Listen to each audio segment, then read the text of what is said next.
이제 창세기 9장입니다. 이제 과거의 세상은 홍수와 함께 사라졌습니다. 이제 노아는 새로운 세상에 나왔어요. 그래서 다시 새롭게 새 출발하게 되었습니다. 새 출발하는 노아에게 우리 자비로우신 하나님께서는 진짜 감사하게도 무엇보다도 복을 주십니다. 복을 주세요. 축복합니다. 하나님이 노아와 그 아들들에게 복을 주시며 그들에게 이르시되 생육하고 번성하여 땅에 충만하라. 하나님은 우리가 새 출발할 때 복을 주시는 하나님이신데요. 하나님은 무엇으로 어떤 복을 주실까요? 첫째로 하나님은 기회를 복으로 주셨습니다. 기회가 복입니다. 본문 1절 보시면 하나님이 노아와 그 아들들에게 복을 주시며 그들에게 이르시되 생육하고 번성하여 땅에 충만하라. 하나님은 이미 생육하고 번성된 결과를 노아에게 주시지 않았어요. 하나님은 노아에게 다시 생육하고 번성할 수 있는 기회를 주셨습니다. 하나님은 새 땅에 사람들이 많이 필요하니까 많은 사람들 급하게 만들어서 노아에게 주신 것이 아니고 노아에게 너희들이 생육하고 번성하여 많은 사람들이 다시 땅에 살 수 있는 그런 인생의 기회를 주셨습니다. 성도 여러분, 결과의 복을 하나님께 달라고 하지 마시고 하나님께 기회의 복을 달라고 기도하시면 그렇게 기도의 방향을 조금만 바꿔도 하나님께서 얼마든지 구하는 자들에게 기회의 복을 주실 줄로 믿습니다.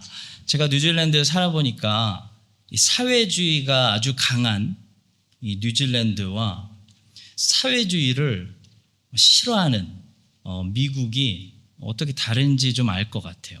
뉴질랜드 사람들도 평등을 주장하고 미국 사람들도 평등을 주장하는데요. 이게 좀 다릅니다.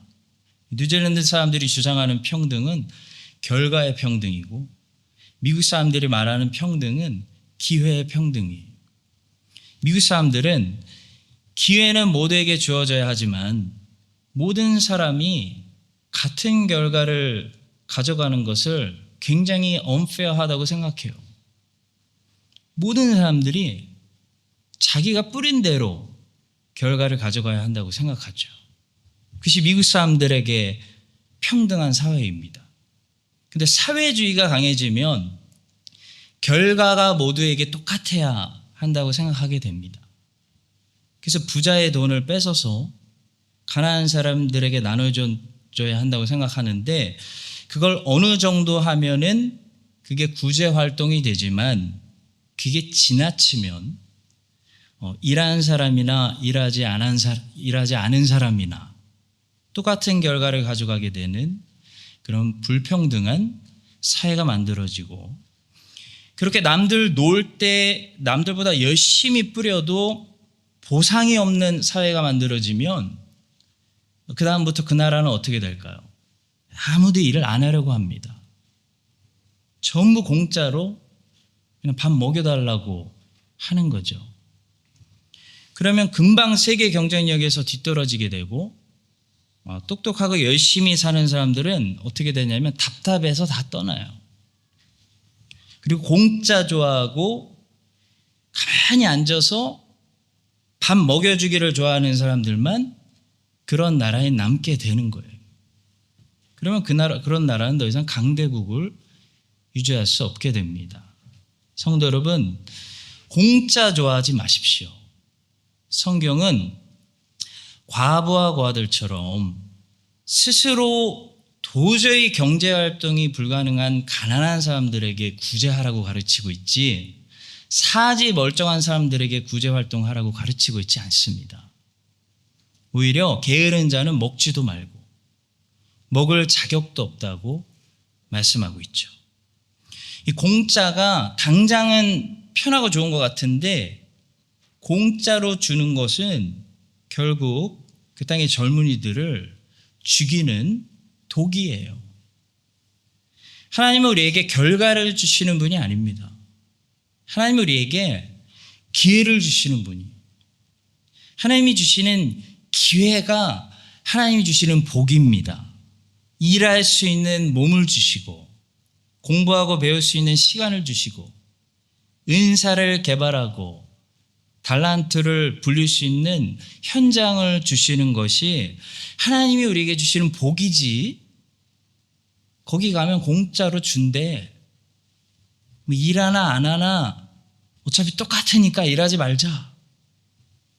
그건 나라를 망치고 젊음을 죽이고 은사를 썩히고 인재를 살인하는 마귀의 저주이지 하나님이 우리에게 주시는 복이 아닙니다. 노아의 가족들은 새로운 세상에서 할 일이 넘쳤어요. 길도 만들어야 되죠. 밭도 만들어야 되죠. 집도 지어야 되죠. 얼마나 할 일이 많겠어요. 100명이서 하면은 8명에서 시작하는 것보다 훨씬 더 수월하겠지만 하나님은 처음부터 100명을 주시지 않아요. 노아하고 노아의 가족들이 생육하고 씨 뿌리고 번성해야 됩니다. 하나님은 노아에게 기회를 주시는 거예요. 새로운 기회, 무궁무진한 기회를 주셨어요. 마음껏 새롭게 생육하고 번성하고 열매를 맺고 지경이 넓어질 수 있는 기회를 주시는 거예요. 이게 복이에요. 하나님께서 여러분과 저에게 새 출발을 주실 때 기억합시다. 돈부터 달라고 하지 마시고 차라리 일자리를 찾아보세요. 결과부터 달라고 하지 마시고 하나님이 무슨 기회들을 우리에게 주시나 찾아봅시다. 일할 수 있는 기회, 더 성장할 수 있는 기회, 더 배울 수 있는 기회, 더 은사를 개발할 수 있는 기회, 더 많은 사람들과 관계하며 지경이 넓어질 수 있는 기회, 그런 하나님이 주시는 기회들을 하나님이 주시는 복으로 알아보시는 여러분들 되시기를 예수님의 이름으로 축복합니다. 자, 두 번째로 새 출발하는 우리들에게 하나님이 주시는 복은 프로텍션, 보호하심입니다. 보호하심. 2절을 보겠습니다. 땅의 모든 짐승과 공중의 모든 새와 땅에 기는 모든 것과 바다의 모든 물고기가 너희를 두려워하며 너희를 무서워하리니 이것들은 너희의 손에 붙였음이니라. 이제 새 환경에서 새 출발하는 노아의 가족들에게 필요한 거, 하나님의 보호하심입니다. 새 출발은 우리에게 설레임을 주기도 하지만 새 출발이기 때문에 긴장도 돼요. 엄청 긴장돼요. 무서워요, 솔직히. 여러분, 새로운 직장을 얻었다고 생각해 보세요. 처음부터 편안하게 다니는 사람이 어디 있어? 새로운 직장 가면 새로운 환경에 적응할 때까지 누구나 다 긴장하고 두려워하게 됩니다. 노아도 마찬가지입니다. 이제 새 출발이라 설레기도 하지만 두려웠을 거예요. 사람 아무도 없어요. 두려웠을 거예요. 그때 하나님은 노아에게 보호하심을 약속하죠. 두려워하고 있는 노아에게 오히려 다른 존재들이 노아를 두려워하도록 하시겠다 약속하십니다. 성도 여러분, 성경에 어떤 말씀이 제일 많냐면 하나님의 백성들에게 두려워하지 말아라. 이 말씀이 제일 많아요. 두려워하지 말아라 라고 말씀하시는 말씀이 사랑해라, 순종해라 라는 명령보다 훨씬 많다는 것을 기억하십시오. 하나님은 우리의 방패이십니다. 하나님이 보호하실 거예요. 걱정하지 마세요. 하나님이 지켜주실 거예요. 우리가 두려워하는 새 환경보다 새 환경이 우리를 더 두려워하도록, 새 환경이 나를 만나는 것을 더 긴장하도록 하나님이 만드실 거예요. 이스라엘이 여러분 가나안 땅 처음 들어가는 거예요. 왜냐하면 야곱이 나올 때 70명이고 이제 처음 들어가는 거잖아요. 얼마나 두려웠겠어요? 가나안 땅 사람들은 그 땅을 잘 아는, 그 땅에 이미 정착한 사람들이고, 이스라엘 사람들은 430년 만에 처음 들어오는 낯선 땅인데 누가 더 긴장되고 두려울까요? 이스라엘이 더 두렵죠. 근데 하나님은 거꾸로 하세요. 가나안 땅에서 이스라엘을 바라보는 가나안 사람들을 더 두렵게 만드셨어요. 더 떨게 만드셨어요. 하나님의 백성은요, 하나님만 두려워하면 됩니다. 하나님의 백성에게는 하나님이 방패이시기 때문에 아무것도 사실 두려워할 필요가 없습니다. 그렇습니다. 하나님이 우리를 언제나 보호하고 계시다는 사실, 그것이 하나님이 새 출발하는 노아에게 주시는 복이라는 사실 기억하시고 아무것도 두려워하지 마시기를 예수님의 이름으로 축복합니다. 세 번째로 새 출발하는 노아에게 주시는 복은 provision, 공급이에요. 공급. 본문 3절입니다. 모든 산 동물은 너희의 먹을 것이 될지라 채소같이 내가 이것을 다 너희에게 주노라. 새 출발이 어려운 이유는 누구에게나 바로 이 세 번째 이유 때문인 것 같아요. 공급에 대한 두려움이죠. 지금 여기에서는 먹고 사는 방법을 내가 세팅해놨는데 새로운 곳에 가면 어떻게 먹고 사나? 뭘 먹고 사나? 그 누구나 가지고 있는 이 인간의 본능적인 두려움 때문에 우리는 변화를 싫어하고 도전을 싫어하고 새 출발을 두려워하는데요. 하나님이 만약에 부르셔서 여러분 새 출발하신다면 하나님 주시는 이 약속을 반드시 믿으시기 바랍니다. 하나님은 공급하시지 않고는 사명의 자리로 부르시지 않는다는 사실입니다. 하나님이 사명의 자리로 섬기라고 부르셨다. 그럼 하나님이 공급하시겠다는 얘기예요. 자원을 내가 대주겠다. 필요한 사람 보내주겠다. 필요한 말 넣어주겠다. 필요한 용기 내가 주겠다. 다 주겠다는 거예요. 하나님이 필요한 것들을 공급하시고 채우시겠다. 그러니까 모세 너는 지팡이만 들고 가. 가면 내가 채울게. 그때 채우겠다는 거예요. 여러분 엘리야가 어떻게 그리 시내가에서 사르밧 과부의 집에서 3년 넘게 하나님이 채우시고 먹이셨는지 우리가 봤습니다. 하나님은 물론 우리의 욕심을 채우시는 분은 아니에요.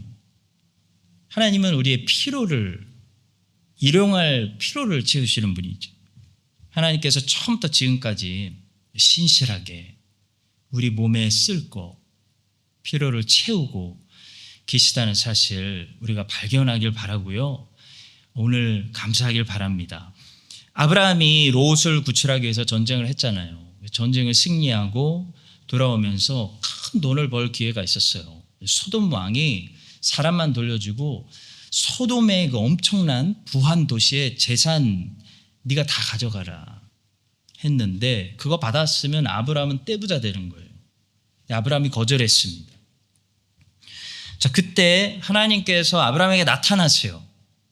뭐라고 위로하셨냐면 두 가지 약속이에요. 아브라함아, 나는 너의 방패요, 내가 너의 상급이다. 내가 너의 방패요, 내가 너의 재산이다 라고 말씀하신 거예요. 이후에 여호와의 말씀이 환상 중에 아브라함에게 임하여 이르시되 아브라함아 두려워하지 말라. 또 두려워하지 말라고 지금 나오죠. 나는 내 방패요 너의 지극히 큰 상급이니라. 하나님이 아브라함의 방패고 하나님이 아브라함의 재산이라는 거예요. 다른 말로 바꾸면 하나님이 아브라함에게 프로텍션과 프로비전을 주시는 분이다. 아브라함에게는 이게 하나님이 주시는 거다라는 말씀이죠. 성도 여러분, 성도는 누구냐면 세상에서 구별된 다른 사람이죠. 성도는 하나님 아버지로부터 이 보호와 공급을 받는 사람을 가리킵니다. 성도는 보호와 공급의 원천이 세상 사람들과 달라요. 아브라함은 보호와 공급의 원천이 소돔 사람들과 다른 거예요. 세상 사람들은 보호와 공급을 세상으로부터 받죠. 그 강들로부터 받아요. 그 좋은 땅으로부터 받아요. 근데 아브라함은, 성도는 아브라함에게 필요한 보호와 공급을 하늘 아버지로부터 받는다는 거예요. 내가 아브라함 너는 채워준다는 거예요. 그 공급의 원천이 세상 사람들과 완전히 다르기 때문에 예수님은 기도할 때 이방인들처럼, 그러니까 믿지 않는 사람들처럼 기도하지 마라 말씀하셨습니다. 이방인들과 너희들은 공급을 받는 원천이 다른 곳에 있다. 근데 왜 이방인들처럼 기도하느냐? 쉽게 말하면 빵이 나오는 곳이 다르다. 이방인들은 나일강으로부터 빵이 나오지만 하나님의 자녀들은 하나님 아버지로부터 빵이 나온다. 완전히 공급 원천이 다른 곳에 있다. 너희 가족이 이민 가면 너희 가족 채워줄 거, 그 원천 내가 계획하고 있다. 내가 채운다. 나로부터 나온다. 너희가 내 말씀에 순종해서 내 명령을 지키고 내 사명을 완수하면 공급은 내가 한다. 내가 계획해 놨다. 그러니까 이방인들처럼 기도하지 말고, 나일강 쳐다보지 말고, 이방인들처럼 염려하지 말고 아버지께 기도해라. 그런 말씀이에요. 산상수훈의 말씀이죠. 그러므로 염려하여 이르기를 무엇을 먹을까 무엇을 마실까 무엇을 입을까 하지 말라. 이는 다 이방인들이 구하는 것이라. 너희 하늘 아버지께서 이 모든 것이 너에게 있어야 할 줄을 아시느니라. 엘리야의 빵은요, 하나님이 공급하시는 거예요. 그러니까 세상에 기근이 와서 빵들이 다 끊어져도 엘리야는 빵을 먹는 거예요. 아브라함의 빵은 하나님이 공급하시는 거예요. 성도의 빵은 하나님이 공급하시는 거예요. 여러분 믿으십니까? 믿지만 말고 경험하시기 바랍니다. 이 사실이 믿어지고 체험되어져야 하나님이 어디로 부르셔도 안 두려워요. 경제가 망하는 곳으로 부르셔도 안 두려워요. 광야로 부르셔도 안 두려워요. 순종으로 가서 주께서 주시는 사명을 감당할 수가 있어요. 안 그러면 자꾸 앞뒤 따지고 계산하고 비교하고 하면서 하나님 부르시는 장소로 갈 수가 없어요. 두려워서, 손해날까 봐. 여러분, 하나님의 자녀가 먹을 양식은 다른 냉장고에 있습니다. 냉장고가 다릅니다. 여러분, 그 사실을 기억하시고 하나님의 자녀들을 보호하시는 하나님, 능히 공급하시는 하나님을 평생 신뢰하며 세상 어디에 계셔도 부르신 그 자리에서 하나님의 사명을 잘 감당하시기를 예수님의 이름으로 축복합니다. 자, 네 번째는 하나님께서 prohibition, 금지를 주시는 것이 우리 하나님의 자녀들에게 주시는 복이라는 사실이에요. 금지가 복이에요. 본문 4절입니다. 그러나 고기를 그 생명되는 핏째 먹지 말 것이니라. 하나님께서 하나님의 자녀에게 허락을 주시고 자유를 주실 때 우리가 그 허락을 누리고 자유를 지키려면 우리는 금지를 잘 기억해야 됩니다. 그래야 허락을 누리고 자유를 지킬 수가 있어요. 아담과 하와가 에덴 동산에서 수많은 허락을 받았고 다 허락받았죠. 하나 빼고. 자유를 누리고 있었는데 그 모든 것을 한 번에 빼앗긴 것은 이 한 가지 금지 명령을 기억 못했기 때문이에요. 선악과를 먹지 말라. 그 금지 명령. 그걸 잘 기억하고 그걸 중요하게 생각할 때 이 수많은 허락들과 자유들을 우리가 지키고 보호할 수가 있는 건데 아담과 하와는 그 금지 명령 무시했기 때문에 모든 것을 잃었습니다. 자, 오늘 본문에도 하나님은 고기를 허락하세요. 자유를 주세요. 먹는 거에도 자유를 주시는 거예요.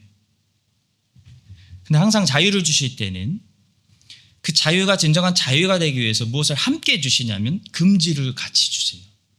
그러나 하고 금지를 같이 주세요. 그러니까 항상 금지가 있을 때 자유는 자유가 되는 거예요. 진정한 자유가 되는 거예요. 그래서 성도 여러분, 새 출발하시게 되시면 이제 무엇을 해도 되는지만 보시지 말고 무엇을 하면 안 되는지, 새 땅의 금지 명령이 무엇인지, 그 금지 명령을 허락 명령보다도 더 잘 기억하시고 잘 지키시기 바랍니다. 그럴 때 하나님의 허락을 우리가 잘 지켜나갈 수가 있어요. 노아의 후손들은 이제 고기를 마음껏 먹어도 됩니다. 그러나 고기를 먹을 때 탐욕스럽게 동물처럼 급하게 먹느라고 핏째 먹으면 안 되고 반드시 조리를 해서 사람답게 먹어야 됩니다. 하나님이 주신 자유를 누리려면 자유를 가지고 사람답게 먹고 자유를 가지고 사람답게 즐기고 그렇게 살아야지 동물처럼 먹어치우고 동물처럼 즐기면 안 된다는 거예요. 쾌락의 노예가 되면 안 된다는 거예요. 하나님이 주시는 금지 명령이 하나님의 백성들에게 복입니다. 여러분, 금지 명령 싫어하지 마세요. 금지 명령을 주셨다는 것은 그 반대편에 허락 명령이 있다는 것을 말하고 이 허락 명령이 가능하려면 반대편에 금지도 있다는 것을 우리가 알아야 됩니다. 그러니까 금지가 깨지면 허락도 깨지는 거예요. 여름에 우리가 썸너비치 가서 수영할 때 가드들이 그 선을 딱 구역을 정해놓잖아요. 깃발 여기서부터 여기, 여기서부터 여기 사이에서 수영을 하십시오. 그 하래는 허락이잖아요. 마음껏 할 수 있는 자유를 주는 거잖아요. 그러면 그것은 제한이면서 동시에 뭐예요? 허락이기 때문에 그 안에서만 놀면 가드가 항상 잘 지켜보고 있기 때문에 라이프 가드가 혹시 우리에게 무슨 일이 생겨도 심지어 도움도 받을 수가 있어요. 마음껏 자유롭게 즐길 수가 있어요. 그러나 그 경계선은 그러니까 그 경계선은 제한이면서 동시에 자유를 주는 허락인 거예요. 허락.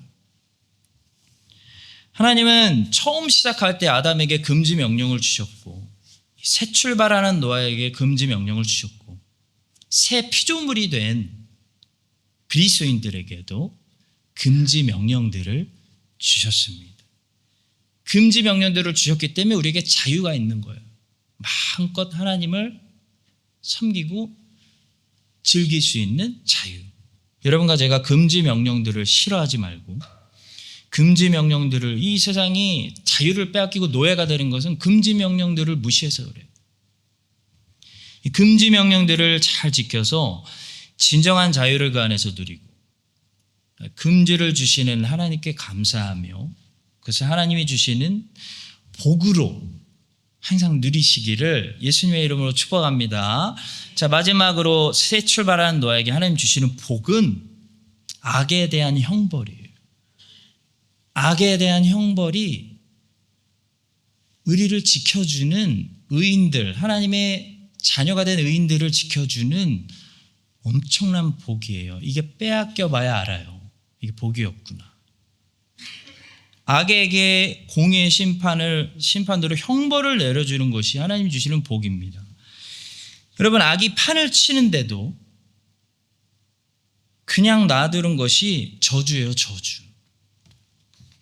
크라이스트처치의 도둑이 왜 이렇게 많을까요? 형벌이 약해서 만만해서 그런 거예요. 만만해서. 미국은 그냥 쏴버리니까 말할 것도 없고 말하지 맙시다. 호주만 해도 도둑 없어요. 도둑 없어요. 벌레는 많아도 도둑은 없어요.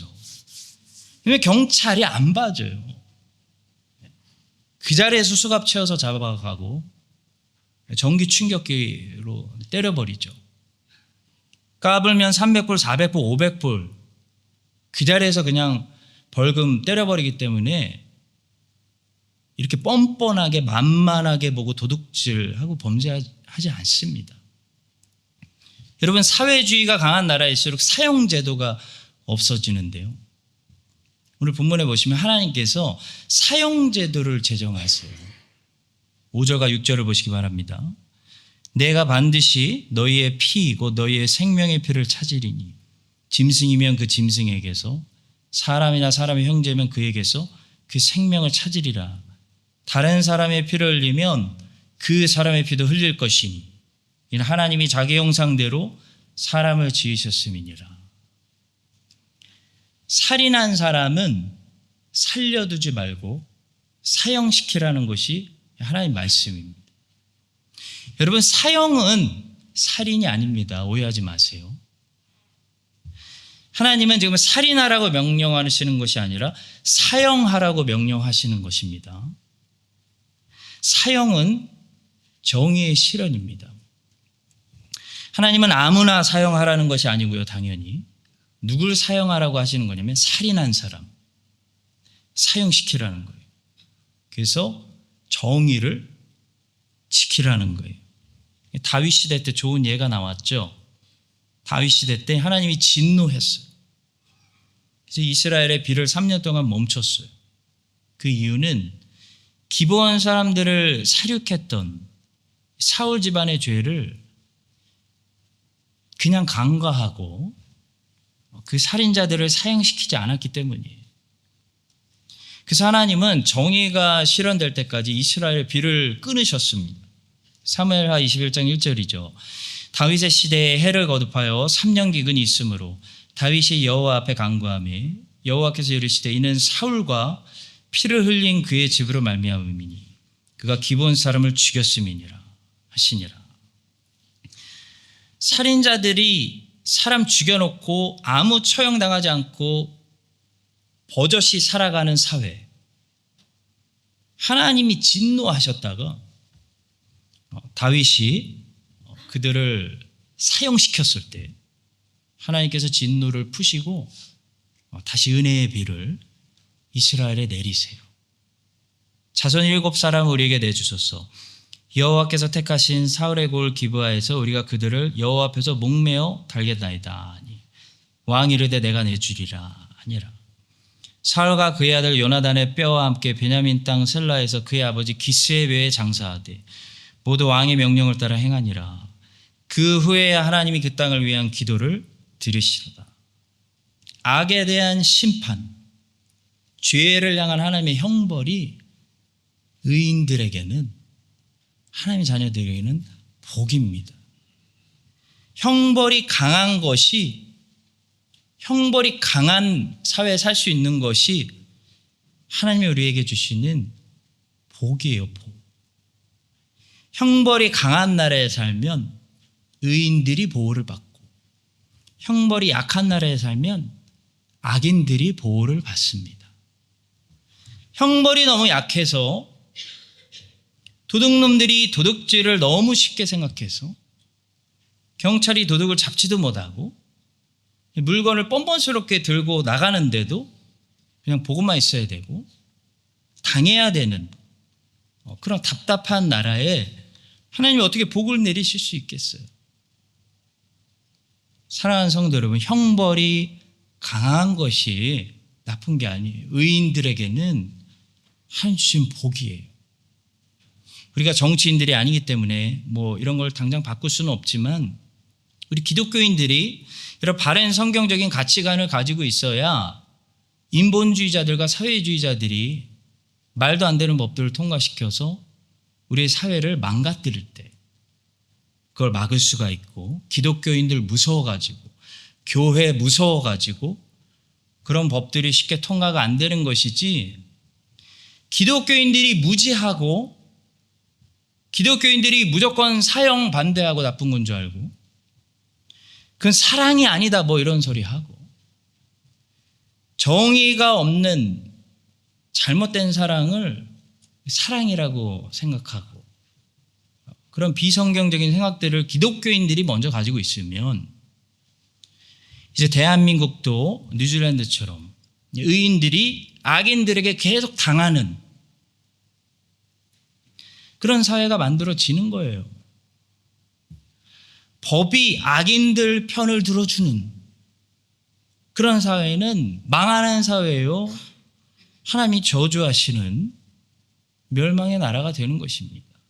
여러분과 제가 이 사실을 기억하고 오늘과 같이 성경이 말씀하시는 이 바른 가치관, 건강한 가치관을 우리가 가지고 건강한 나라, 건강한 사회, 거룩한 하나님의 나라를 우리가 사는 어느 곳에나 오게 하는 그런 거룩한 하나님의 백성들 되시기를 예수님의 이름으로 축원합니다.